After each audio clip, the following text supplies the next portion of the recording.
খেজুৰ এবিধ মিঠা আৰু পুষ্টিকৰ ফল। অতীজৰে পৰা খেজুৰক শৰীৰক শক্তি প্ৰদান আৰু ৰোগৰ পৰা ৰক্ষা কৰাৰ বাবে ব্যৱহাৰ কৰি অহা হৈছে।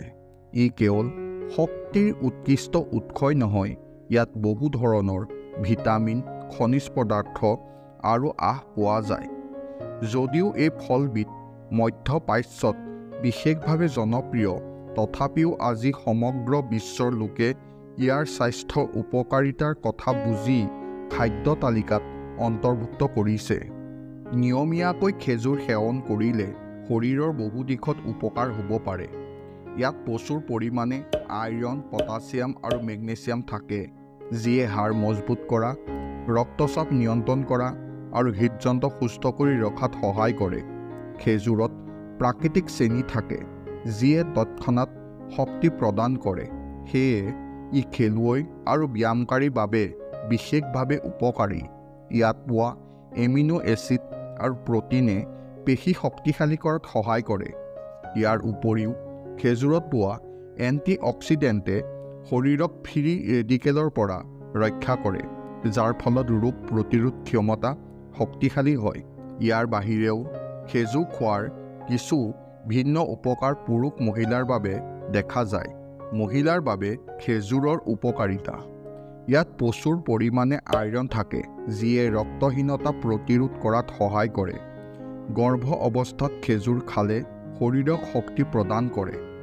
ইয়াৰ উপৰিও ই হৰমনৰ ভাৰসাম্য ৰক্ষা কৰাত সহায় কৰে, যিয়ে ঋতুস্ৰাৱৰ সময়ত হোৱা সমস্যাৰ পৰা সকাহ দিয়ে। খেজুৰ ছালৰ স্বাস্থ্যৰ বাবেও উপকাৰী, কিয়নো ই ছালখনক উজ্জ্বল আৰু সুস্থ কৰি তোলে।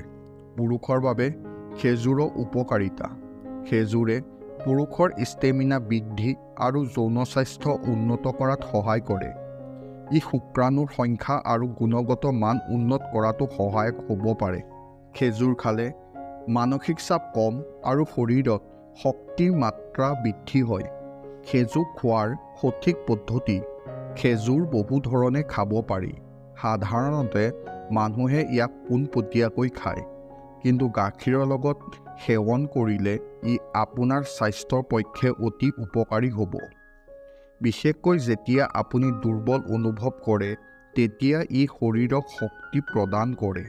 গাখীৰ আৰু খেজুৰৰ সংমিশ্ৰণে পেশী শক্তিশালী কৰা, হাড় সুস্থ কৰি ৰখা আৰু ৰোগ প্ৰতিৰোধ ক্ষমতা শক্তিশালী কৰাত সহায় কৰে। শিশু আৰু বৃদ্ধৰ বাবে এই মিশ্ৰণ বিশেষভাৱে উপকাৰী, কিয়নো ই তেওঁলোকৰ শৰীৰক প্ৰয়োজনীয় পুষ্টি প্ৰদান কৰে। ইয়াৰ বাহিৰেও পুৱা 2-3টা খেজুৰ খোৱাটো অতি উপকাৰী, কাৰণ ই গোটেই দিনটো শক্তি প্ৰদান কৰে আৰু পেট পৰিষ্কাৰ কৰি ৰাখে। ইয়াৰ উপৰিও বাদাম আৰু খেজুৰ মিহলাই জলপান হিচাপেও খাব পাৰি। অধিক পৰিমাণে খেজুৰ খোৱা পাৰ্শ্বক্ৰিয়া। যদিও খেজুৰৰ স্বাস্থ্যৰ বাবে বহু উপকাৰী গুণ আছে, তথাপিও ইয়াক সঠিক পৰিমাণত সেৱন কৰাটো অতি প্ৰয়োজনীয়। অতিৰিক্ত খেজুৰ সেৱন কৰিলেও স্বাস্থ্যৰ ক্ষতি হ'ব পাৰে। দৰাচলতে খেজুৰত প্ৰাকৃতিক চেনিৰ পৰিমাণ বেছি। ইয়াক অত্যধিক পৰিমাণে সেৱন কৰিলে ওজন বৃদ্ধি হ'ব পাৰে। ইয়াৰ বাবে তেজৰ চেনিৰ মাত্ৰাও বৃদ্ধি পাব পাৰে। বিশেষকৈ যদি আপুনি ডায়েবেটিছ ৰোগী, তেন্তে চিকিৎসকৰ পৰামৰ্শ লোৱাৰ পিছতহে ইয়াক গ্ৰহণ কৰিব। কেৱল এয়াই নহয়, খেজুৰ বেছিকৈ খালে গেছ আৰু ডায়েৰিয়াৰ দৰে পাচনতন্ত্ৰৰ সমস্যাও হ'ব পাৰে।